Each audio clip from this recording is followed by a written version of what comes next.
Oh, really? Beautiful. Tell me more. Beautiful. Okay, that's there.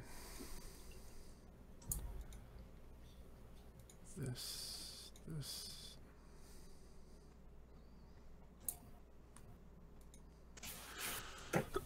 All right, stream's up. Lo, you don't have a webcam? Lo? No, not today. Okay. Just, double checking. For sure. All right, Justin, Yes. how are you? Oh, did we start? No. Oh. Eh. I've been better, but I'll manage. Okay. You guys can help my mood improve. All right. Hello, everyone, and welcome to the Chart Shot Gamescast. Each every week, friends gather around talking about the things going on in their lives and the games they've been playing. Today, I have Justin with me today. Hi, everyone. And today, I have Lo with me today. Yeah, hi. I'm here too. Today. Today. October the 19th, 9:05 p.m. That is today. It's Buckle Up Phone Down Day. Oh, very smart. Ooh. It is state recognized.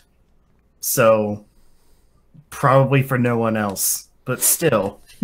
It is like seatbelt day or something like that. It's some kind of national holiday also that just happened to fall on the same day. There's always a day for something.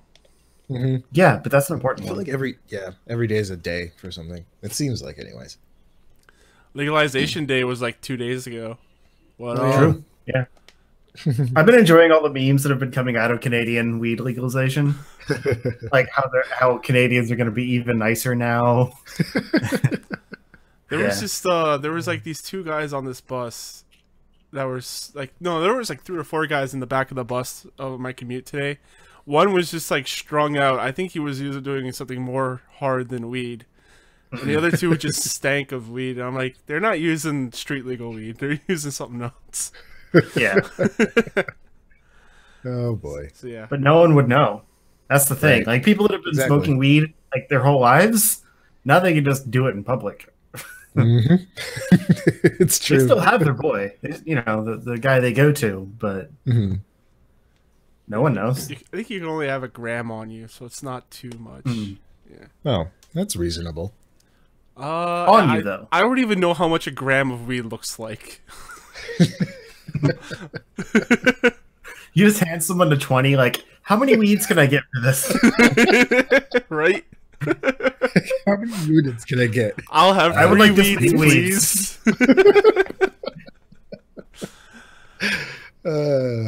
Boy. Yeah. So there's a movie that the like Donald Glover and his old comedy troupe Derek did called Mystery Team. And I saw that. Yeah, it's great. I love that movie, but it really is. But they get caught up in this big like drug scheme because basically the premise is that I'm going to go on a tangent here, but basically the premise is that they're like kind of a kid investigation agency that have grown up and are still trying to do like the kid cases and stuff. And they're like, no, we want like a real case. Like we're adults now. We need a real case, even though they never really grew up. And so they get caught up in this thing and like they try to go undercover and like buy drugs. And so like they're like in this like seedy back room area, and the guy's like, it'll be like this much money for an 8-ball of cocaine, and one of the guys goes, "Do we need 8?"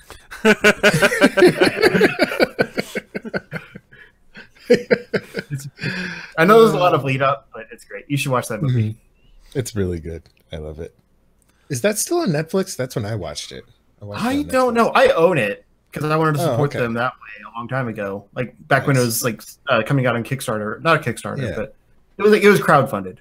But because I've watched their stuff since high school, before Donald Glover was a name. But I don't know where it is now. I need to watch it again, so I might check that. Mm-hmm. I don't use my DVDs anymore. I can tell you one thing: it's not on Canadian Netflix. Well, nothing's on Canadian Netflix. Why you have to cut me so hard? Just drown it in weed. There's the Flash. The Mm. Walking. Hey, they got the Flash. That's cool. The Flash is good. Yeah. Whenever you need a pep talk. Exactly. Flash. Justin, what games have you been playing?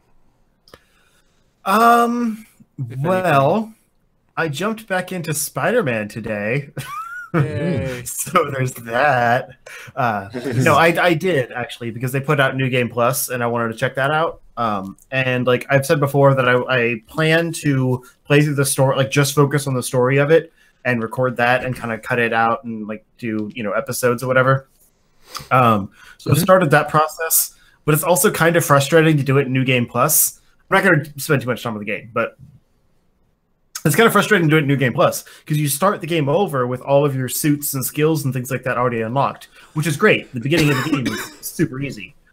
For one, it still gives you all the tutorials, which makes it really annoying when you're trying to just present it as a TV show, because it's like it'll slow down and like give you the tutorial prompt and you have to do what it tells you to do. I'm like, no, just let me play the game. I don't need all this stuff. It's New Game Plus. That means I have beaten the game. Weird. Stop it. And also little things like the map is all covered up again, so you have to go do those like starter missions, really, of, like unlocking the districts and like weird little stuff like that you don't. I don't feel like you should have to do again. Where's the plus part from? Or them? Because you start with your like whatever level you were at, as well as all your suits and things like that you unlocked. The idea of it is like to finish up the game. So like if you didn't get all the trophies or whatever. If you had missing content, basically, now you can go through and just get that stuff on the second run. I had everything, so it's just frustrating that they're making me do all the piddly little things again. Especially when I'm trying to record it and make it look cinematic, and then it slows down and it's like, hit this button to kick. Thanks, game, for cock blocking my scene. But anyway. Also, because you start out with all of the suits and everything, you can choose whichever one you want. So, like, I started up the game the first time, and it did like the little opening cinematic where like he puts on his suit and like kind of goes through his like mourning process, and then he like jumps out the window and starts swinging. And whenever it changed from cinematic to gameplay, it went back to the last suit that I was wearing in the game that I made New Game Plus out of. It's like one of the end game suits. So it's like I just started recording, so I wanted to have a test recording of it. And he jumps out the window and then changes suits. And it looks so stupid. Because he was just suddenly in a different suit. And so like I figured out I basically had to change the suit in my completed game and then do a New Game Plus after I'd changed the suit so that he would start with the one that he's supposed to start with. Because there's no time to change the suit in the new game before you're in gameplay. So to create that seamless transition from cutscene to gameplay, I had to do that then. Because otherwise, like I said, you just, you start the game, you switch out your suit, not a big deal. But because of my situation, it was extra frustrating. But also, like, any time that you would change suits, you have to manually change it for it to match the story. Like when he gets the new suit, for example. Or, this is all like early game spoilers. It's been out for like a month. Or like after the Kingpin fight, he's supposed to like it's supposed to be all tattered and messed up, which I totally forgot about. In this? Oh my god! Which I totally forgot. So like I didn't actually change that one. So like I might redo that section. I might not. I don't know. It's not that noticeable.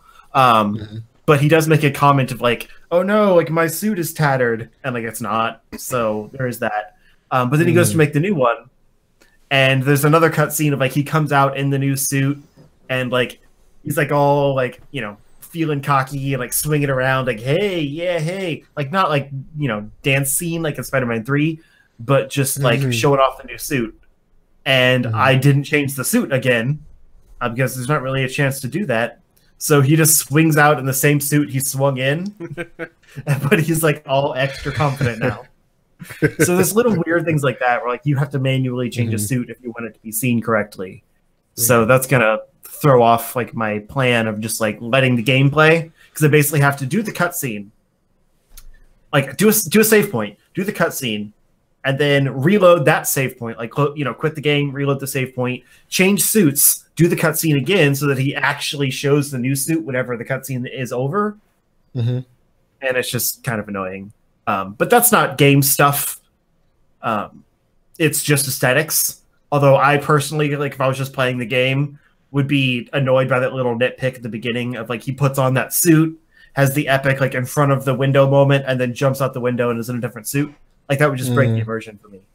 Yeah. Yeah. But there's a few cutscenes like that in the actual game, I noticed.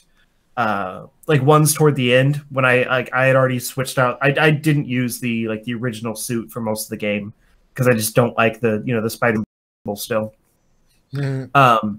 And so I put on a different suit, but there's one scene when like he goes in to make a new suit like for the end of the game, and you see him in, like, no matter what you're wearing, because usually the cutscenes you're wearing what you put on, but for some reason in this cutscene he's just wearing the Spider Jizz suit. And it was really jarring because he leaves with a new one, like it forces you into the new one.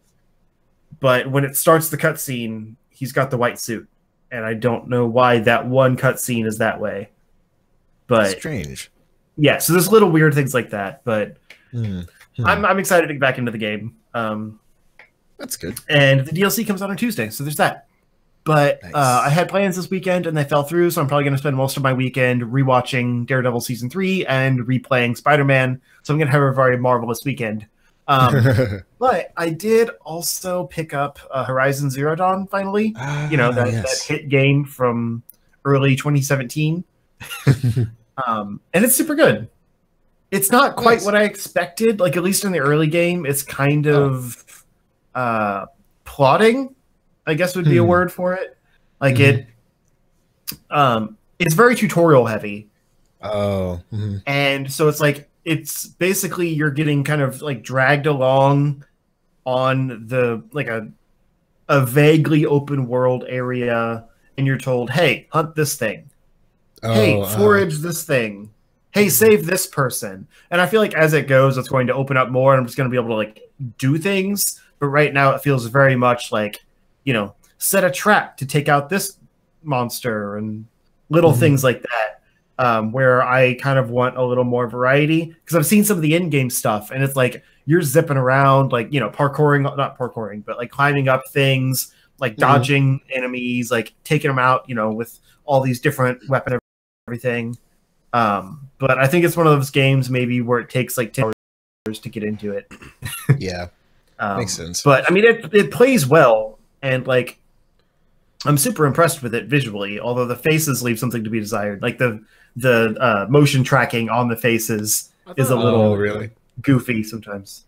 The motion it looks good, but it's like they'll talk and then just like their mouths kind of, they have a little bit of restless animation syndrome sometimes. Have you and like the emotion doesn't carry through.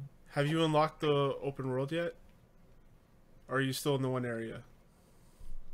I mean, I'm like, she's grown up. Okay. But I think it's still the opening area. Okay, yeah. You'll know when the game opens up. Like, it's huge. I assume it's after she like is not a pariah anymore. Yeah. Is the story? I mean, I'm getting there. That's why I'm saying I assume there's some stuff coming up soon that it's going to open up. Yeah, you'll get there. And people won't shun her anymore. But yeah, I'm really enjoying it so far. It's surprisingly linear right now in the first 3 or 4 hours I've played of it. But it's interesting, and I don't really like the sensor thingy she has that like highlights important stuff around you. It feels really slow. Oh.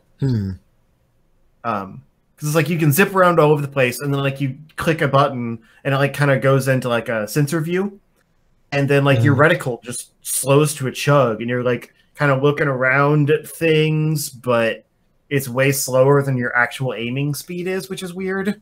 Yeah. I don't know, just again a nitpicky thing, but it's a very nitpicky thing. But yeah, I agree with you. It's just one of those weird things like you notice in the moment, because it's like you'll be looking around all over the place, and then you click that in, and it's like, whoa, okay. Yeah. It's like a whiplash almost. But you're never really in that mode very long, and it's usually when you're being sneaky, so it doesn't need to be fast. So yeah. But that's pretty much it. A lot of my gaming was last week, so I don't really have too much to report new this week. Mega Man 11 is also still really good. You finished? I haven't it? beaten it yet. I kind of put it on the back burner, but it's really good. Lo, what have you been up to?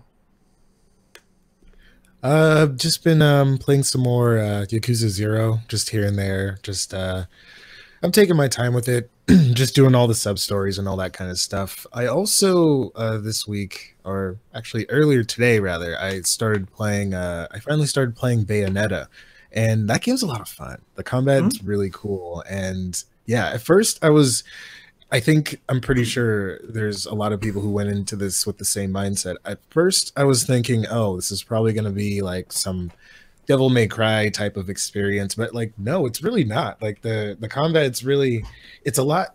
It's better. Better. It's a lot better. It's a lot faster, quicker. There's more. It's more like dodge centric. There's a lot of dodging and stuff like that, and there's like incentives to doing dodging. If you like dodge just like at the right time, then things slow down and it gets really cool. And then you have all these cool like magic attacks and all these crazy combos and stuff. It's just really awesome. It's a cool game. I'm gonna be playing a lot more of it. It's really fun. Other than that, just a little bit of Warframe here and there. Let's see what else. I Thomas had told me there was some Halloween stuff in Destiny 2, so I had I didn't play much. I played maybe like Ace Strike, but I mainly just had just opened it up so I can update it so it's ready to go. Really? So You actually booted it up again? I did, yeah. Surprise, surprise.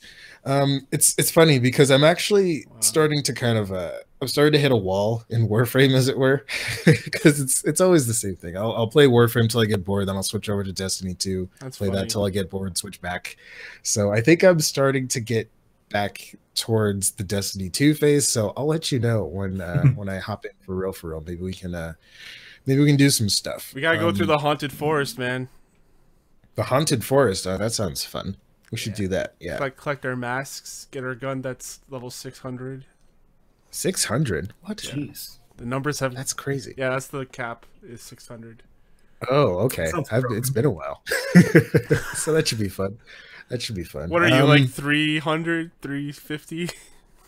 Probably like 330, 335, maybe 340. I don't remember exactly. Don't laugh. It's so novel. Yeah, it's been a while, but yeah, that's pretty much it for the most part for me. Just just casual gaming here and there. Just spent most of my time on the road this week, just doing Grubhub. I'm doing the Grubhub thing again. It's been interesting. It's nicer because it's actually cooled down. It actually cools down during the latter part of the year. So, yeah, that's pretty much it. What is your cool? Like 60s, mid 70s. That sounds nice. That sounds lovely. Yeah. I don't think it's nice. gotten to 60 all week. Well, no, it did today, actually. It was like 61, but it started Really? raining. So Oh, wow. it's still like it felt colder. It's just weird because it's so noticeable because I get used to like this super hot summer. I like go outside. It's like, oh, it's like 99 degrees. No big deal. Let's take a walk around the block. Oh, I feel like going for a run. And and then when it starts to cool down, I'm like, dang, it's freezing. How, like, what is it? It's like, oh, it's 80. Never mind. Jeez. It was 39 Fahrenheit this morning when I went outside. Wow. And All right, you win. Once again, Canada wins the cold game. It was beautiful. I love that temperature so much. I was like wearing my winter jacket. I was like, oh, this is great. And then it got to like, what's 10 Celsius? 50 Fahrenheit. And I was like, oh, this is too damn warm. I'm wearing this winter jacket. 50 is nice. Like 50 to 60 I'm fine with, as long as it's not like super, like wind chill or raining or anything like that. Yeah, it would be fine if I wasn't wearing like 2 pants and a winter jacket. Doesn't everyone wear 2 pants? I meant like I was wearing I use what is it called? Sweatpants as long johns here. Hmm. So I was wearing. Also, my company, they wanted to do this like Black Friday thing, and I was like, "What are you talking about? Black Friday is like next month." But everyone dressed up in black, so I was like, "The only thing I have black is sweatpants, so I'll just wear this underneath my jeans." And then They called it Black Friday. there's a woman that works there that's very interesting. Wow. Hi, Vivian. She's great. She's just very like outgoing and stuff. So But Black Friday already exists. I know. I'm sure you're great. Listen. I know. I understand. We've all told her. When she gets something in her head, she has to go and do it. You know. Fair enough. Well, if it's any consolation, I was wearing 2 T-shirts today. Nice. Because I put this one on because I didn't know if they'd have another one at the work event I was at. And they brought me another one, so I was like, it's kind of chilly. I'll just wear 2 T-shirts. This one's a little thin. Might as well, right? Yeah. They're basically the same shirt. One was blue and one was gray, but it was warmer. It's funny that you mentioned Bayonetta because I was actually playing Vanquish last night. Oh, that's another good game. I haven't finished it, and I figured I'll just put this thing on easy and just play through it. And It's a very arcadey game. It's really casual. You can like cruise through it pretty easily. yeah, it's not very long either, I've heard. No. And I forgot the plot to it, so apparently like the Russians took over the satellite and just like nuked San Francisco. Yeah. Those then- damn Russians. And then you have like this space fleet from the DARPA division and I guess the UNSC. I don't even know if that's a real thing or just the Halo thing. But they have all these ships that come from behind it from the moon. And I'm like, where the fuck did these guys come from? Yeah, it's just I think it's just one of those, hey, wouldn't it be cool if we did this sort of games? And Yeah. it just turns out to have really good gameplay. Uh-huh. But it's fun, you know. And what's his name? Steve Bloom is in it. He's that big grizzly dude with the beard and has that the cigar. He's just kind of an asshole to you the whole time. That's Steve Bloom. So it's a fun little fact. But yeah, that game's cool. I like that one. I just played around with it for a little bit. It's funny, like the first thing you do is just run down a corridor and like it stops you every couple seconds. So I'm just like using the boost. Like the whole point of this game is that you have a slide that just boosts you around. And it's pretty great. Like playing that stuff is pretty fun. But it stops you like every couple feet because like the hull is tearing apart and people are getting stuck outside. I'm like, I just want to boost. Yeah. I don't really like the upgrade system in it because you have to pick up more guns of the same type, but you have to have it fully loaded in order for it to upgrade. So That's the other thing. That's what I mean. It's really arcadey. It's like, oh, you have like a random chance of just getting an upgrade that you really don't give a shit about. But like, it's like, oh, might as well pick it up, you know? But it's, I don't know. It's just weird. Maybe because, it's some like, weird way of trying I to get use you to my replay. assault rifle a lot, right? Because you know it's a machine gun. Like, it's what you Yeah, of use. course. Yeah. And the slowdown time with better. it like works great. But like I'm using that all the time, so it never upgrades. And it upgrades my shotgun a whole bunch, but I just ditched that for a sniper rifle. Yeah, I just wish there was a better upgrade system to it. Yeah. I didn't even realize that my grenades were like upgraded like a whole bunch because I just been holding on to them. I haven't been using them at all. I never use those. I never use grenades. Like it's weird how he throws them. Like he jumps back and goes. Mwah. It's like a Yeah, curly it's throw. weird. It's like hey. It's almost like they over animated certain things in the game. It's like, did you need to do all that? Yeah. I'm just hoping to play through that one and beat it quick because I hear it's short. Yeah. Yeah. So after that, other than that, I've been playing a whole lot of Destiny 2, obviously. The Halloween content stuff is out now, and what it is, it's called the Festival of the Lost, and you get these masks, and it gives you a buff, so either you deal more damage or you heal faster. I can't remember what the other one is because honestly, the only two that you want is those two. So you have to level up your mask by running through the haunted forest, and you're killing. I think you have to kill like 10 nightmares in order to upgrade it. And so that might sound like a lot, but it's not. It's like I was able to run through 7 or 8 levels in just one go. You can do it on your own, or you could team up with people. But obviously, you want to team up with people because it's faster. Right. That's like I think that's well. There's actually a couple like quests and stuff, and there's actually going to be like an actual like story mission quest to go through. I think on October 30th, like when Halloween actually starts. And it'll run for like the whole week, so that'll be like the weekly thing. Oh, nice. Very cool. I guess 30th because that's the Tuesday before the Wednesday that's Halloween.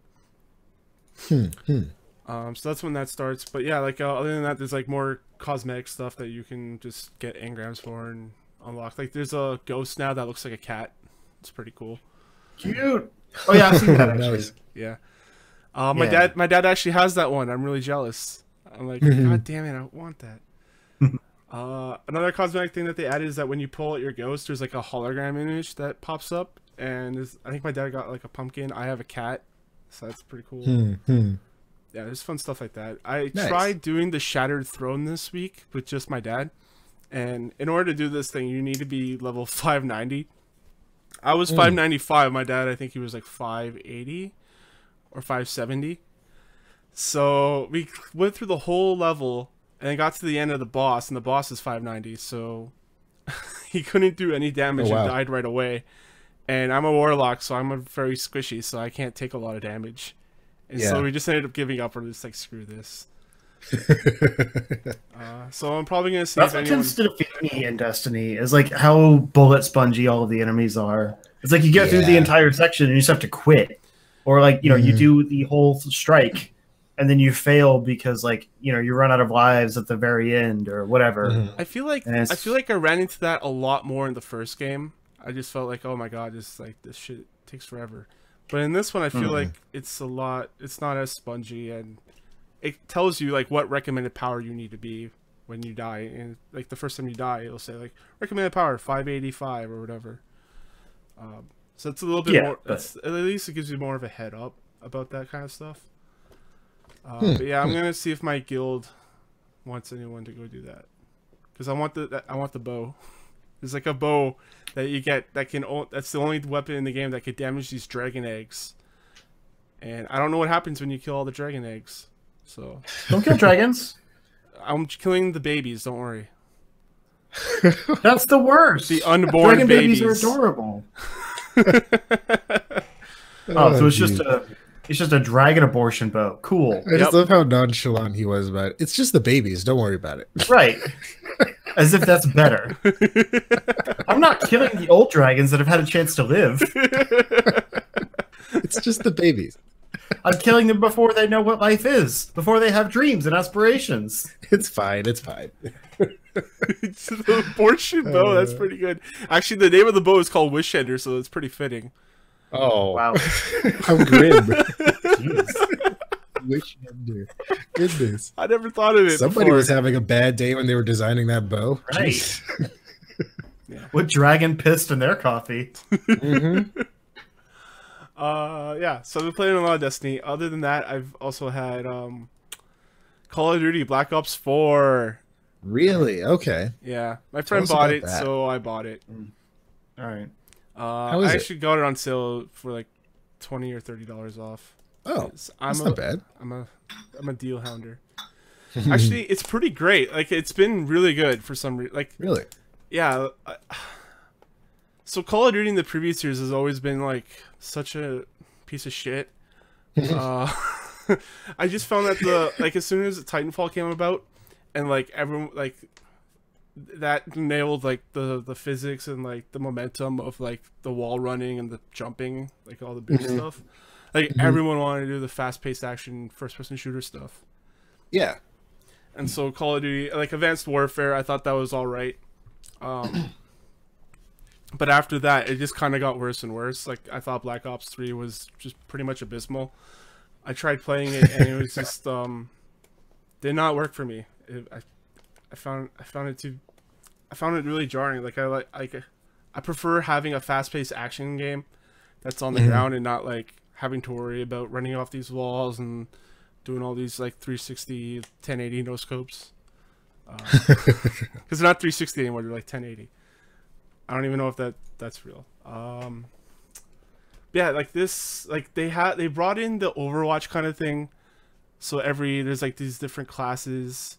Each one of them has their own special ability. So, like, for instance, one person can call in dogs and plant trip mines, which is pretty neat. Another one can act as recon, so you shoot out this recon dart, and it shows an area on the map that doesn't have the fog of war, so you can see who's running through there, which is really helpful. Yeah, and I thought the class stuff, like, because in the Black Ops 3 it had the class stuff, and I didn't really like that. There was a lot of stuff that was locked out that you couldn't really do. But they brought back the pick 10 system, so you can just have 10 nodes and fill it up with whatever you want, like attachments and abilities and perks and whatnot. So even if you don't care about the class abilities, that doesn't really matter. You could just use your create a class system, which is really nice. Another guy has a grappling hook, but I don't really like the grappling hook. I find it way too limited because I was in one spot and I wanted to grapple up to this like sniper nest, and I wasn't in the position to do so, so that kind of sucked. Grappling mechanics are hard to get right in games, I've noticed. Yeah. I might be in the minority because, like, everyone I'm listening to is like, oh, yeah, the grappling hook's great. I'm like, no, it's not. Shut up. Some of the spawn stuff has been pretty terrible. Really? Yeah, so, like, I would spawn in and then there would be a guy just, like, running by me and I would just nail him. Like, it seems like you're just spawning in front of other enemies or behind other enemies. Yeah. I remember Call of Duty spawns. Yeah. They're always kind of weird. Hopefully they fix that up. Have you played Blackout at all? I played only one match of Blackout. And I'm not sure I dig the system, the inventory system of it. Because I was curious about that, yeah. I've only played one match, alright? So the inventory system in this is that you pick up items, you pick up guns, and then when you press start, it opens up your inventory, so you have your slots for, like, your attachments, like bandages, stuff like that. But it only shows you one gun at a time, so you have to toggle between the guns in order to put the attachments on, which is a pain in the ass. I think you also have to detach everything as well, and then put the attachments on, which I think I was thinking the other games, the other Battle Royale games, they've, like, automated that kind of stuff. So it kind of just switches over now. Yeah. Which was a big help. I don't really like the progression system in Blackout. Like, it seems like there's not really a whole lot of, like, unlocks and level ups that you can get. You only get merits if you're in the top 15 or if you killed someone, so you actually have to do something in order to get merits. You get 0 if you come in, like, bottom 50. Yeah, it's terrible. There's also just, like, character models that you can get, and those are only unlocked, I think, by either merits or by doing quests in Blackout mode. So there's, like, these different collectibles that you pick up, and you'll unlock a certain character model from one of the other game modes. So, like, zombies mode or multiplayer. I've mostly been playing Team Deathmatch and Kill Confirmed because that's pretty much like that's Call of Duty, right? That's classic. Yeah, basically. There's no gun game, which I'm very disappointed in. Really? Because I love the hell out of gun game. Yeah. Why? Why not? Gun game's awesome. I used to play that all the time with my friend. Was that a popular mode? Because I remember a lot of people talked about it a lot. Well, I never played it much myself. Counter-Strike had it. Like I think they had it, and then Call of Duty just took it. Gotcha. I'm surprised it's not there. What else? There was something else I wanted to say. Crap. Oh yeah, we played Heist, which is a new game mode to this. Okay, this is the one that has no single player, right? There's no campaign or anything like that. No, this is a multiplayer mode. Oh yeah, the Black Ops 4 is the one without yeah. So Heist mode is kind of like Counter-Strike, where you have a buy menu and you have to buy your guns and your perks and stuff. And what the objective is, you just go to the center, grab the cash, and run out. And, yeah, that's it. Huh? It's Heist, yeah. So I've actually kind of enjoyed that because you kind of like you have to be smart about how you spend your money and stuff. Like I always liked that mode in Counter-Strike, and I think they did a good job with it for Black Ops. So yeah, you have to be smart with your money, and also you could buy perks and guns, so you can boost up your character without having to just buy weapons all the time. Also, there's like ammo and health located around the map, so you can pick that up instead of buying it. What else? Okay, so the single player mode in this game is kind of weird. They brought back Frank Woods. Do you guys know who that is? Vaguely. From the first Black Ops game. He was like this Vietnam guy. Oh, yeah. So it's kind of just like a tutorial mission for each one of the characters, so you know how they play. But they're in like this digital environment, and like there's like a billionaire or a trillionaire or something that's like hired these mercenaries to do missions for her, and she's a Mason. And when Frank Woods talks to you and tells you like how to like use your weapons, he's kind of just like this. He's the embodiment of a 12-year-old for some reason. He's like, go up behind this guy and snap his neck real good. There's nothing better than staring a flashbang and a couple guys. Yeah. I'm just like, what the fuck did they do to Frank Woods? Sounds bad. It's really awful. Like, it's terrible. And if this was like, if this was what they had for their single player, was this you going through these people's like different people's lives to introduce you to them for like Black Ops 3, because some of these are from Black Ops 3. Like this would have been awful. Like I wouldn't have wanted to play through this campaign, and they're probably right to axe it. I haven't touched any of the zombie mode though, so we'll see what happens with that. But yeah, I'm really enjoying the progression system in the multiplayer mode, not Blackout, just straight up multiplayer. It's really good. Sick guitar riffs every time you level up, which is always easy. Of course. Yep. Yeah, Black Ops has been pretty good. Cool. So that's the big game for me this week. Anything else you guys want to talk about, or are we ready to wrap up? I did jump into a few more DS games that I forgot about earlier. Because for some reason, like my GBA and DS videos are still doing really well. Nice. Like, that's cool. People just keep finding them. I checked my analytics because like they, updated the YouTube Studio thing, and it's like all new now. And they consistently get like multiple hundred views a day. That's and awesome. I don't know where they come from, but yeah, they keep growing. Anyway, It's not telling you where it's from. What? It's not telling you where it's coming from? Oh, it is. But like I just don't know why. Like it basically the main searches are GBA games and DS games. Oh wow. Hey, that works. Nice. So for some reason a lot of people are looking up GBA and DS games. I guess they just want maybe portable things. I don't know if they've like hacked their switches and they're taking them on maybe the Vita, because the Vita can play DS games too. Like I don't know. But yeah, so people keep recommending me games, and one of the things I'm making is a list of requested games, which I might work on this weekend, actually, since I have time. I'm not bitter about it. and it's fine. And yeah, so I played a few of those, and one guy recommended like a few different RPGs that I'd never heard of before, even much less tried. And one game that I'm really upset that I left off of the original DS game list in the first place, because it was one of my favorite like random little things that has never come up again since. I just kind of forgot about it, honestly. But I'll start with that one because I don't want to spend a lot of time on it. Henry Hatsworth and I think it's the Puzzling Adventure or something. Henry Hatsworth is the main part, but it looks like it kind of plays out like a Professor Layton game, like kind of the style of it, with the talking heads over text and that kind of quirky like British style and everything.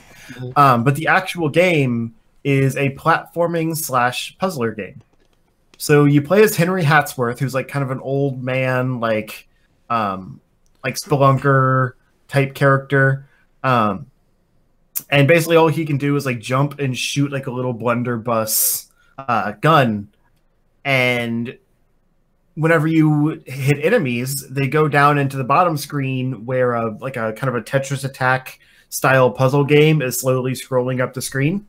And if you don't get rid of them in the puzzle, they come back out into the world and like, you know, respawn basically to attack you again. So you have to take out all the enemies on screen and then hit a button to flip over to the puzzle game and play that for a little bit to do like a match 3 to actually like kill the enemies and also get different like power ups. That's where like your health, like your health buffs are. Like if you lose a heart, you can get a heart from the puzzle. Things like that. It also feels like a super meter that lets you turn into like a big like mech thing. And just like start wrecking fools inside your mech. And it's a really unique, cool game that I loved back on the DS and then just like promptly forgot about because it doesn't come up very often. So I'm really upset about that one, but I'm glad I was reminded because now it's going to be on this list and I can gush about it there. But one of the others was Radiant Historia, which I thought might be like kind of along the lines of like a Tales game because it sounds like something like that. But it is a fairly traditional RPG. It's kind of a 2.5D like graphical style with sprite characters on it, which I really like that style. Like in general, it kind of reminds me of like the PS1 era. You know, that was like the height of RPGs. And so it plays pretty traditionally. Except you have like you can slash your sword on the overworld to like get a drop on enemies. I'm about to sneeze. Hold on. I lost it. All right, cool dead air.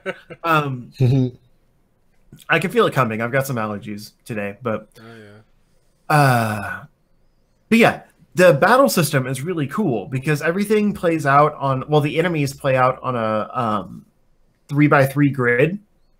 So they can be in like one of 9 positions, and your 3, I assume 3-party team. I have 3 party members. I'm kind of in the preliminary stage of these games where like I try them out for an hour or so to get past a lot of the tutorial stuff that I wouldn't record anyway. And then like if I like them after that hour, then I'll actually do the recording. If not, I'll drop them from the list because I don't want like every game that people have suggested to me. That's too much. I've gotten like probably 40 to 50 games suggested. I'm trying to narrow it down to maybe 20. Anyway, so yeah, your 3 characters, basically they have normal attacks, but they also have kind of position moving attacks, like one that'll, you know, knock the enemy back 1 row in the same location, or like smack them to the right or something like that. And so if you knock the enemy into the same spot as one of the other enemies, and then your other characters attack that same enemy, it creates a combo where they hit both, or you know, however many enemies are in that spot. So it creates this kind of cool, unique like combo system in an RPG where you don't usually get that. Where you can kind of like plan it out so the first person that attacks, because you can change their order in combat, the first person that attacks like knocks the enemy into the other enemy, and then the other 2, you know, hit both of those enemies to take them all out in 1 round. Which is really, it's kind of an interesting take on like an AoE, basically, where instead of like it hitting multiple spaces, which I'm sure it does that too. I don't have any magic users yet. It just knocks the enemies into the same space. So it gives like your melee fighters the same ability to hit multiple enemies that like magic users would. And I just thought that was a really cool system. And then another one that like I had played before a little bit and like couldn't get into, but forgot about again, is called Monster Tale. And it's kind of like a Metroidvania type. But it's a little simplistic. Like that's why I couldn't get super into it before, but I do want to keep it on the list. I'm spoiling my list right now, but whatever. And it's like you play, I think it's a little girl, if I remember correctly. That was like the first one I played, so it's been probably a week or so. But yeah, so you play like basically she plays as like a just kind of generic, you know, Metroidvania type. You jump, you have like a melee attack, you have a ranged attack, things like that, and you get like a monster companion that you can hit a button to go down to the bottom screen and like pick things up. Like you might get, you know, some kind of like a donut or something on the top screen, and like it drops to the bottom screen, and so you drop your monster down, and like they eat the donut, and like it increases a stat of theirs or something. And as you like buff their stats, depending on how you like raise them, they have kind of an evolution tree, like Pokemon style, where if like let's say you focus on their strength stat, there's like a skill tree type thing where it's like they can evolve into like the strength focused version of the monster, or if you focus on speed, they'll evolve into the speed focused version of that monster, things like that. And so like a lot of the kind of Metroidvania skills you get are from your monster, where like they might be able to do like a long dash thing that'll attack an enemy far away and like open up a gate, or hit a button and open up a gate, or like a vertical attack that can hit things out of your reach, things like that. So it feels very much like a kind of a My First Metroidvania type game, but it's interesting. There's some interesting mechanics at play there. But it's not the top of my list. I remember playing it back on like my DS flashcard days, and it was one of those like I played for a little bit and then moved on to the next one and never got back to. So I do want to give it a little bit more time now, but it's not the best. It's interesting, and like you don't find that many new Metroidvania type games very often, and this one's not new. It's a DS game, but I mean like new to you. So I'll take what I can get, basically. But that's kind of the main three. There's a few others that I'm playing around with, and a few I still need to try. But that's the main three that I wanted to bring up. Cool. Where can people find your stuff, including your videos on the DS and GBA? Yeah, they can find me if they look up Zero Score on Twitter or YouTube. Those videos are both a little bit old, and I hesitate to like organize my channel by most viewed, just because I think that's kind of tacky. It's like, hey, look at what other people really like, whereas like I kind of want to focus on what I'm most proud of. Right. And granted, I'm proud of those videos. They're some of my best work. I'm glad they're what have picked up, because there's some other things that have done well that I'm not super proud of, but they've still picked up. And then I get comments like, "This sucks. Why are you like?" That's 4 years old, dude. Right? Jeez, just can't catch a break. Yeah, right. But you can find all of my stuff there, and if you look for those, cool, whatever, fine. But there are newer ones, like some. There's a GameCube list, an N64 list that did with the VG Dad that I'm super proud of, and other things that aren't like just underrated games. But yeah. Lo, where can the people find your stuff? People, you can find me on Twitter at Near the Hero, N3R0, THEH3R0. You can also find me on YouTube, Near the Hero, all with letters, no spaces. And you can find me hanging out with the Charge Shot Boys every week, because we're just a couple of cool guys. Just a bunch of cool guys, rather. You can find me, your host Thomas, on Twitter, CSG Thomas on Twitter. You can also check out chargeshot.com. That's where all of our audio, video, written content lives. And also email me, thomas@chargeshot.com. Until then, guys, enjoy your games. Good night. Bye. Bunch of wild and crazy guys. Whoa, whoa. All right. You guys good to go? Yep. Yup. Hello, everyone. Welcome to the Video Game News and News Show, hosted by your host, Thomas and Justin. Yeah. I kept calling you Jason on the watch along for some reason. I don't know why. Did you? I assumed you were talking about Jason. I was calling you like Jason and Ben for some reason, and I don't know. You did call me Ben. I remember that. I remember that. Mm-hmm. I was drunk. Yeah, that's true. We also have Lo. Hello, everyone. That's it. Yep. That's short, it. sweet, and to the point. All right. Yep. Speaking of to the point, there's no news this week. Goodbye, everyone. Yeah, there's no news. Okay. Let's just start off with our news. First news story is that Sega Sammy credits strong localizations for jump in worldwide game sales. It says here, like, it's no secret that the Yakuza series has like finally taken off for them in a big way. Mm-hmm. Along with Persona 5.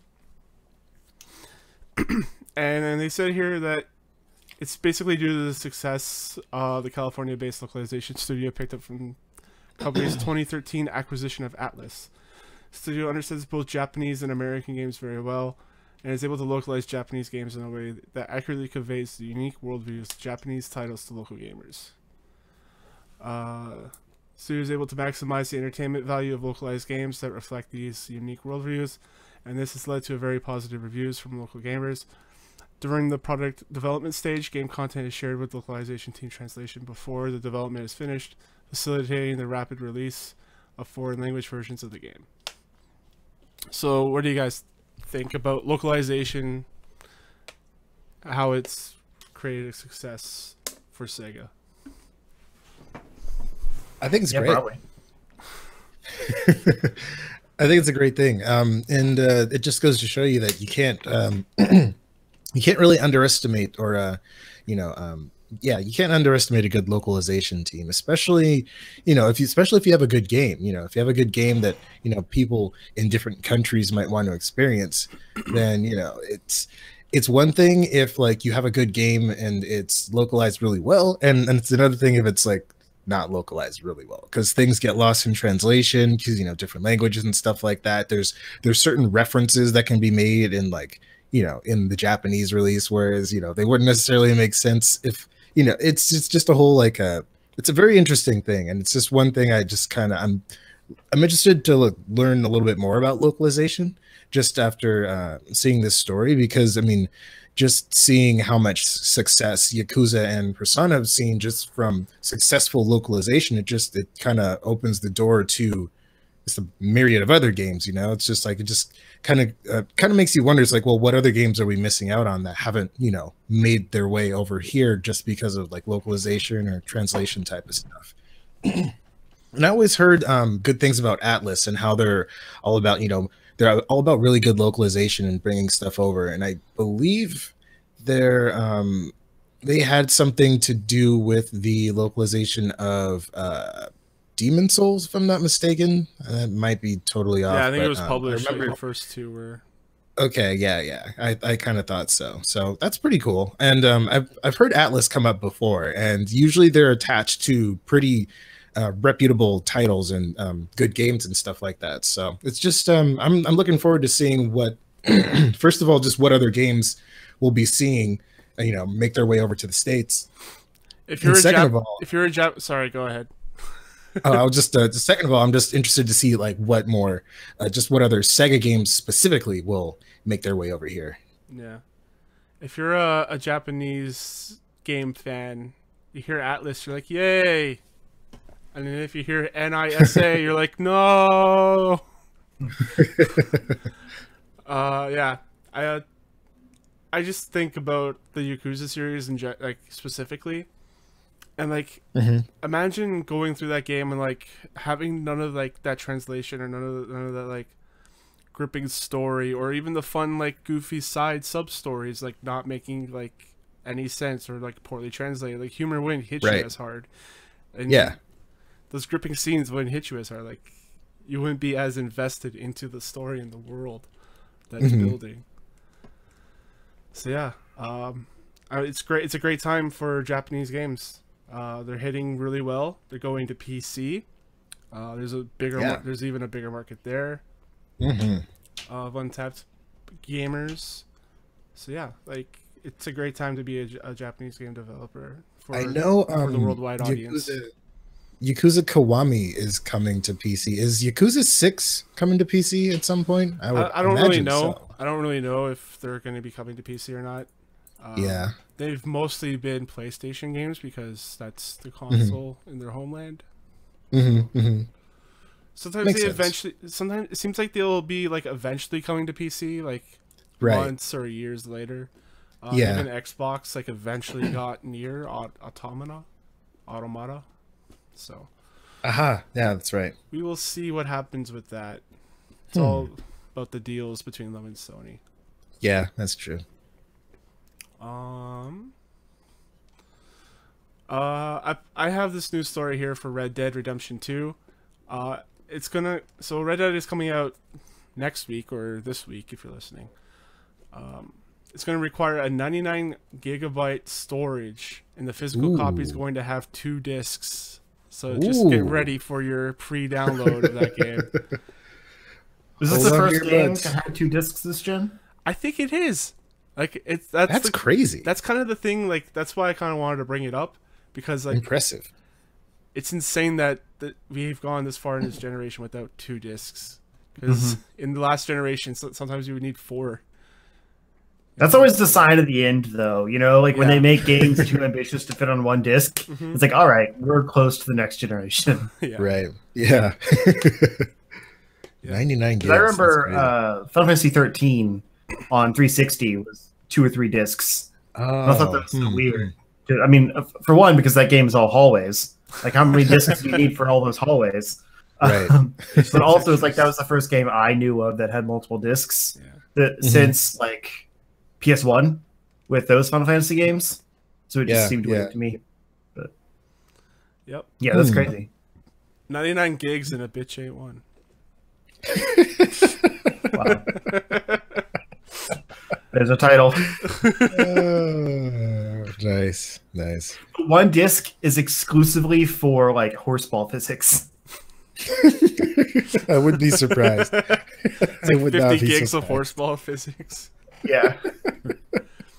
That's why people are working 100-hour work weeks at Rockstar. Cool transition.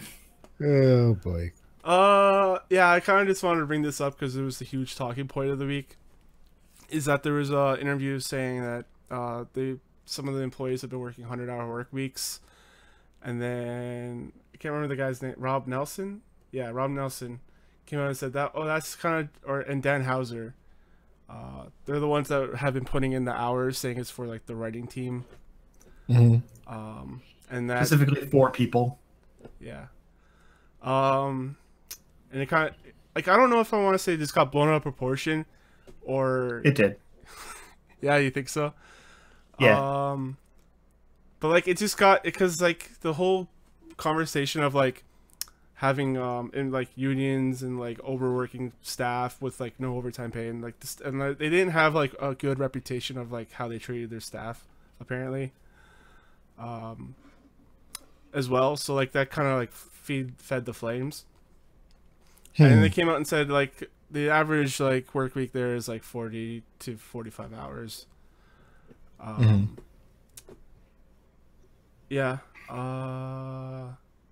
That's pretty much it. I kind of wanted to talk to Lo about this because you actually worked for a studio before. I was just wondering like how were you treated there? Like, are you able to talk about that at all, or? Yeah, I can give you kind of like a NDA friendly kind of rundown of my experience there, because it's like overall, just as far as like how they treated us as employees, they treated us great. Like I feel like every couple of weeks there was either like some kind of like food item that they were giving us, like whether it was pizza or one week they actually did they give us beers and stuff for like a meeting or something like that. So that was nice. Just like nice little perks and stuff like that. And the thing with overtime too is like they kind of they give you that kind of not they preface your hiring with before that. It's just like, oh, you know, there's a possibility that you're going to work overtime during crunch time. You know, crunch time, it's a thing that happens. It's an unfortunate, you know, thing in the gaming industry, but you know, they let you know that that kind of stuff ahead of time. And even if it does happen, it's not necessarily every single team, kind of like what was mentioned, you know, it was just certain members of the writing team that were affected by this 100-hour work week thing. But you know, I'm kind of in the crowd of this probably got blown out of proportion, because the company that I had worked with, it was 2K, and you know, I would imagine that 2K and Rockstar both being under Take-Two, I would imagine that they would be ran fairly similarly as far as like how they treat their, you know, employees and stuff like that. But you know, they were all about you know, not overworking us if they didn't absolutely have to, you know, not doing overtime unless it was absolutely necessary. And to be honest with you, I didn't really end up doing that much, because it was actually a pretty smooth process.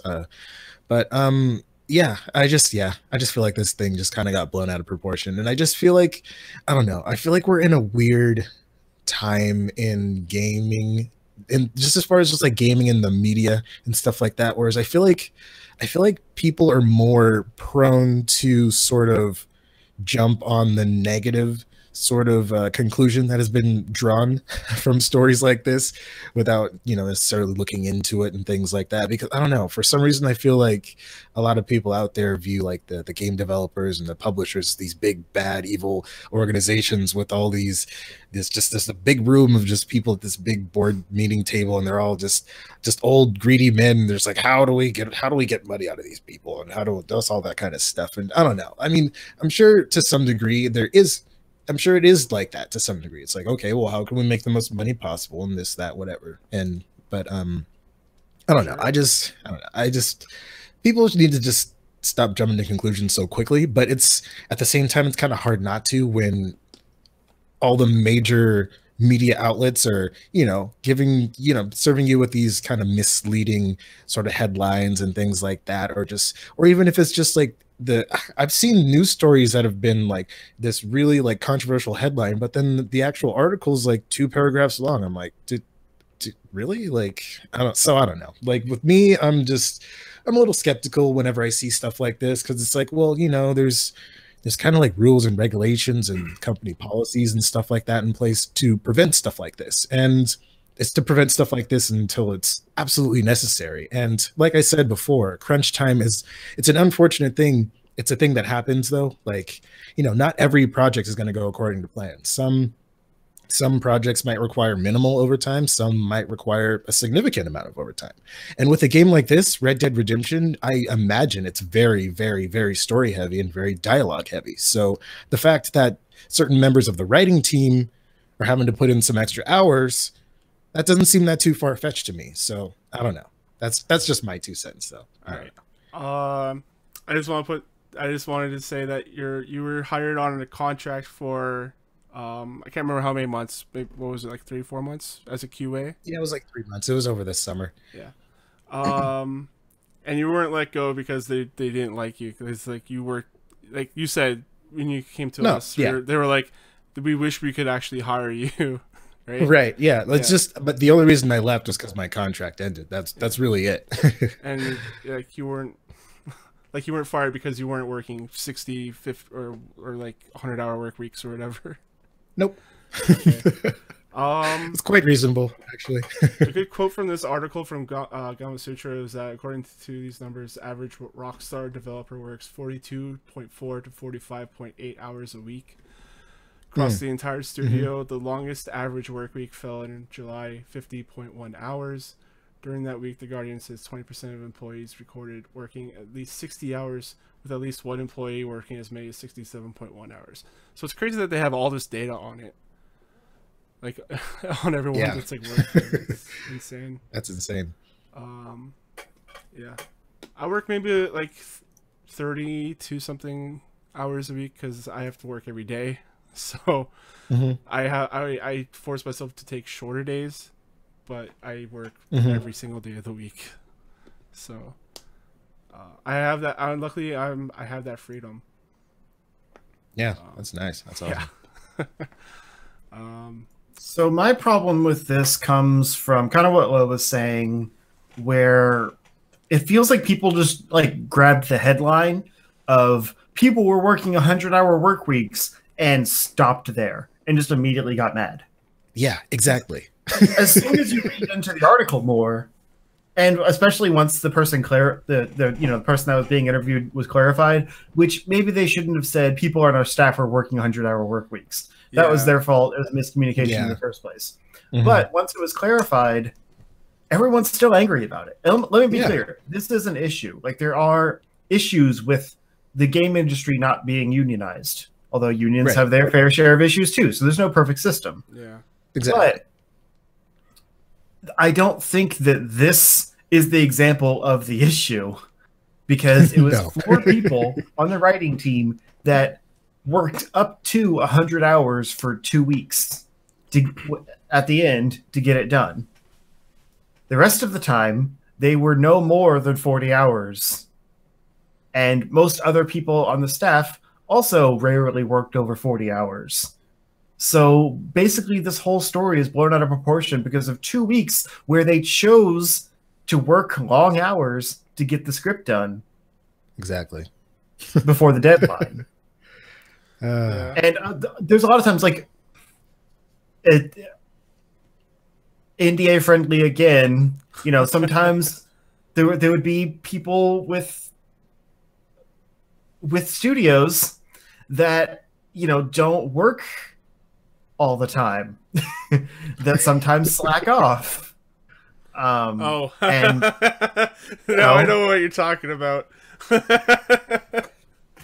And don't pull their weight during the 40-hour weeks. So yeah, some people have to pick up that slack and get it done because there's deadlines. Whenever you work under a deadline, sometimes you stay late. That's true of any industry. Look at the TV industry, the movie industry, the news. I mean, think about a live news show every day. You know, you air at 6 p.m., let's say. You got to get everything done before 6 p.m. so you can go live. That's just the nature of the beast. Because like the same people that are angry about, oh, they're working in 100-hour, like this, we can't accept this, but will get mad if a game is delayed. Like, what if Red Dead Redemption 2, you know, with all of this press, was like, you know what? You're right. We've treated our employees really poorly. We're going to delay this game to January. No, make them work 100 hours. I don't care. I want this game. Yep. I guarantee that would happen. Exactly. Yeah. So you just can't please people. Yeah. It's just social justice outrage culture. Like, that's all it is. They just want to grab onto something that they can, you know, make a YouTube video about, or a snarky tweet, or just feel important for 5 seconds. It's not actually an issue. I mean, again, it is an issue. I'm just saying, like, this one situation was not actually an issue. It's just what they used to make an example of the whole industry, which will not be fixed because there's no way to fix it. Right. Yeah. It's like I said, like, not every project goes according to plan. You know, like, would it have been great if they had gotten everything done, like, on time, like, before release? Yeah, that would have been great. Does that ever happen? Like, hardly ever. No, because games are getting bigger and bigger and bigger, and they're requiring more work and more people and more hours to be worked. So it's just not getting more expensive to compensate for the amount of time they take. So they basically just have to figure out another way to make more money off of them. So they spend way too much time putting in all these extra little features in there that they can get money out of people with to, you know, help with the costs of game development. I just want to read some quotes from the actual developers here. So this is on, again, Gamma Sutra. Great website for anyone that's actually in the business. So here's a few quotes. One, I have never been worked more than 50 hours a week, and that's a rare occurrence, but I generally work 2 to 6 hours of paid overtime per week. Said Vivian Langdon, tools programmer. I do not feel, another person said, I do not feel personally that I am overworked and being mistreated. That said, I do not want to diminish any other stories should arise. I don't wish to imply that this industry is perfect. My goal is only to share my personal experience at Rockstar. That actually might have been the same person. Thorbon wrote, I know what Epic Crunch feels like, but this was managed in such a way that I felt happy and healthy. I can only speak of my own experience, but I know in recent chats with the rest of the team, we all remarked upon how we found a very healthy work-life balance on Red Dead Redemption 2. Well, there you go. And there's like a bunch more of these as well. Like, they're kind of just saying that, like, crunch is a thing. We got paid like well for our overtime, but we weren't like stressed under this project. Yeah. Exactly. And it's just crazy to me how drastic people are getting over this. Like, I've seen people just people on Twitter have been tweeting like, well, now that I've heard this, I'm not going to give Rockstar any of my money. I'm not going to buy Red Dead Like, Redemption 2. I saw someone putting a poll together, and surprisingly to my eyes, it was in the majority were like, I'm not going to get this game. I'm like, the people voting on this probably weren't going to get it to begin with. So, yeah. Plus, you don't get the game. Those people you're trying to protect are just going to be fired. Exactly. Yeah. They don't get paid. Exactly. Right.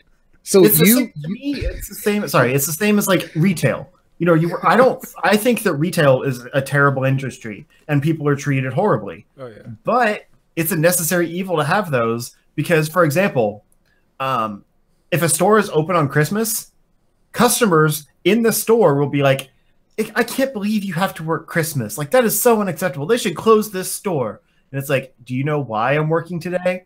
Because you're here right now. Right. Needing help. Exactly. Exactly. So it's like the same people that are complaining are the same ones that consume and expect. Like, so I don't get it. Me neither. Me neither. It's just like, how can you go from, oh, Rockstar, they're one of my favorite developers, GTA, yeah, GTA is one of the greatest game series ever, to screw you guys, I'm not going to buy your game. It's just like you're basically just saying screw you to everybody who put in all of this time into this game to make this consumable experience for you, so you can download it onto your, you know, respective platform when it releases and play it. And for you to sit there and to, first of all, just take this little story and blow it out of proportion, and second of all, to make such a drastic decision, like a buying decision just based off of one story. Like, how easily swayed are you? Like, how, like, come on. It's just crazy. I don't get it. Another thing I wanted to just add is that no one should actually go out there and say, oh yeah, our studio has 100-hour work weeks, right? They shouldn't brag about that kind of stuff. It's just says to me like that university mentality of like, oh yeah, I pulled an all-nighter to write this essay. Like, like you might feel proud about that, but like don't go around telling people that, because then they'll just think what they like, the negative aspect of it. It's like, oh, you just wrote this in a day, and like, this is garbage, and then you're like, no, I did really well.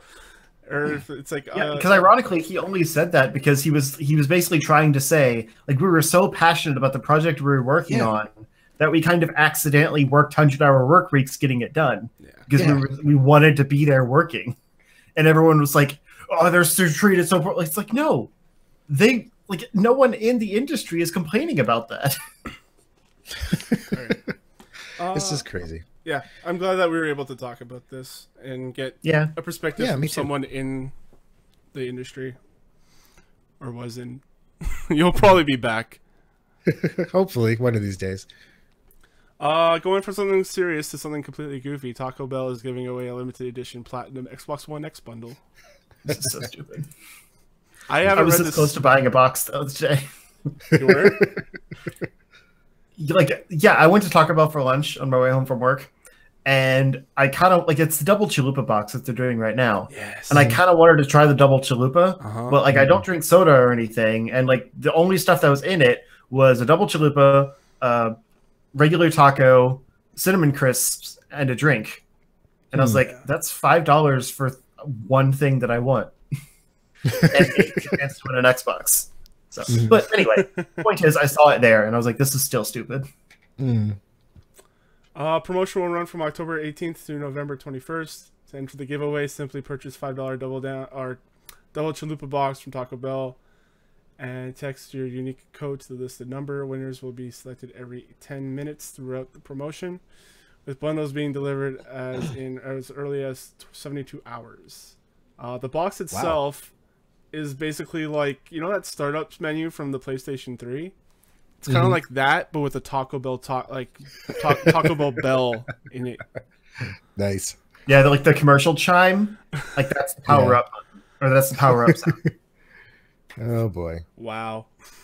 And by the way, y'all, the double chalupa is super good. Go get one. There's a spicy one. Yeah. Yeah, But this product is stupid. Man. Well, what was your favorite like fun, unique Taco Bell promotional food item? Promotional food item? Yeah, so like something that doesn't come around all the time. Like for here in Canada, I don't know if they have them in the US, but they had Double Downs, and it's basically 2 chicken sandwiches. Like, that was a KFC thing, wasn't it? Oh wait, that was a KFC thing. Fuck. Yeah. Damn it. You're drunk. No, my favorite. Honestly, I can't remember because I haven't had it in years. Well, but it was like a enchilada burrito or something. I don't remember. The enchilada? Oh. Is that what it is? No, No.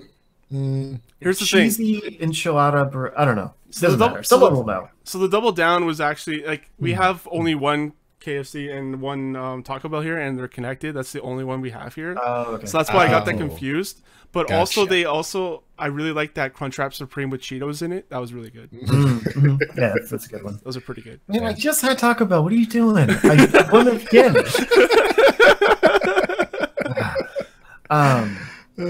But no, the only way this would actually be like not stupid is to make it stupid. Like just have it be like a purple Xbox with like a giant bell on it.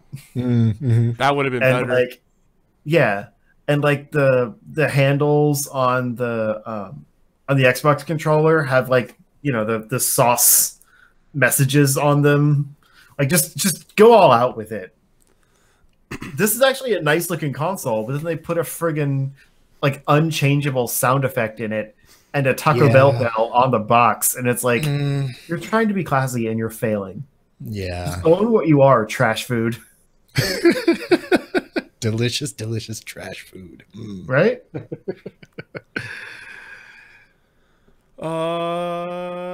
Yeah, okay, last news story for the day. No transition. But Spider-Man gets an update. Or I guess not the last news story, but we're going to combine the Spider-Man update. Yeah. So Spider-Man gets an update that addresses the game's puddle controversy. Did you read about this? Yeah, I did. So there was a tweet sent out by Gil Doran, and basically saying we have all these things, including like a bunch of stuff in photo mode, including stickers, frames, rotation for stickers, shortcut to photo mode with the D-pad. And he goes, "I fixed this for you." And now there's like a puddle sticker. It's pretty great. Yeah, it is. But that photo mode is part of the larger update to finally bring in the New Game Plus and the Ultimate Difficulty mode. Nice. Which I assume is the other half of this story. Yes. But, yeah. Yeah. And that's what I was playing around with. I talked about it on the main show, but I was playing around with the New Game Plus mode, and it basically just is you start the game over, like complete with tutorials and like intro missions and everything, but just at the level you were at when you beat the game, and you know, all the suits you had unlocked, all the skills, everything like that. So like if you didn't have everything, it's a good chance just to kind of jump back in and like start over and get everything. If you did, you could just be like me and want to play it again, want an excuse to play it again, or play it at a higher difficulty. Like you could start the ultimate mode, which has a new trophy attached to it, in New Game Plus, and be able to play through the whole game like at the max level, which kind of helps offset the ultimate difficulty. And they also announced that the DLC on Tuesday, just kind of a little bit more information about the DLC on Tuesday. They showed off the 3 new suits that are going to be with this DLC, and they include, let's see specifically what they are called. Crap, where was it? I had it. LR Resilient suit. Yeah, the Resilient suit, which I think is a new one. The second Scarlet Spider suit, which I actually really like the design of. That's pretty nice. Yeah. And then the Spider UK suit, which is fantastic because it's another Spider-Verse option. So they already had Spider-Punk. Obviously, like the Ultimate Spider-Man, Spider-Man Noir, like a few of those kind of Spider-Verse costumes. But this is like the British Spider-Man. Nice. And it's honestly, the suit works. Like it's got that kind of like UK flag on it, but like because Spider-Man is blue and red, it just kind of works. I like it. It does. I wouldn't use it, but it's funny. It'd be funnier if they got a different voice actor when you put that suit on, but that would be a little much. That would be funny. But yeah, they haven't announced like the special abilities or anything of these yet, if they will have special abilities, but they finally showed them off. And then they basically said that the heist, which is the name of the DLC, opens with an art museum robbery that mixes up Spider-Man and Mary Jane with Black Cat. The DLC will include new story missions, crimes, challenges, trophies, Spider-Man suits, and a new enemy faction. We don't know what the faction is. Maybe like Black Cat soldiers or something. The trophies is interesting because I don't know if like after all the DLC and stuff, there will be a second platinum.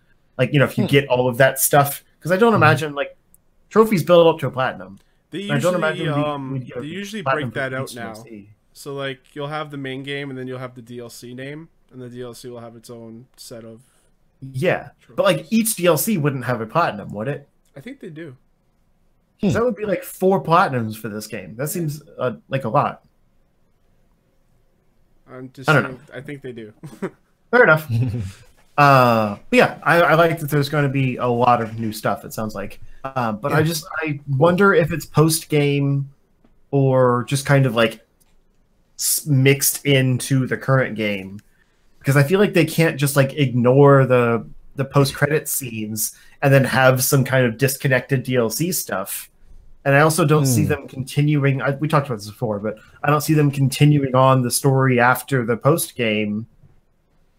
And like, you know, anyone that doesn't get the DLC would be lost on what happens when the second one inevitably comes out, which would make more sense for the, you know, post-credit scene of the game to pick up in the second game, not the DLC. But this is a brave new world of gaming, and I never know how this stuff is going to work anymore. Very true. Very true. It's happened before. Like Mass Effect 2 and Mass Effect 3 have had DLCs that were like pretty integral to the story. Really? So, yeah. All right. I mean, I'd be fine with that because I really want to know what happens after the post-credit stuff. But I would just be, especially with the names of what we're getting. Like it sounds like the next pack is going to be very Silver Sable focused, and I don't remember what the last one was, but I don't really see them picking up from where the post game or from where the end game left off. Just from like the descriptions of what they are, they sound vaguely standalone. Yeah. Yeah. It's going to be like a standalone thing, like they break it out, or it's just going to be in the main game where Peter Parker gets a call about something. Yeah. That's fine. I like Black Cat. I just want more. All right, cool. Well, you'll be able to play that next week. Yep, and I'll report back. Cool. Justin, where can people find you? They can find me on Twitter and YouTube if they look up Zero Score. All words. And low. You can find me on Twitter at Nero the Hero, N3R0, THEH3R0. You can also find me on YouTube, Nero the Hero, all letters, no spaces. And you can find me hanging out with these cool guys on Charged Shot. You can also find me, your host Thomas, on Twitter, CSG Thomas on Twitter. You can also email me, thomas@chargeshot.com, and also visit our website, chargeshot.com, for all of our audio, video, and written content. So then, guys, enjoy your games. Bye.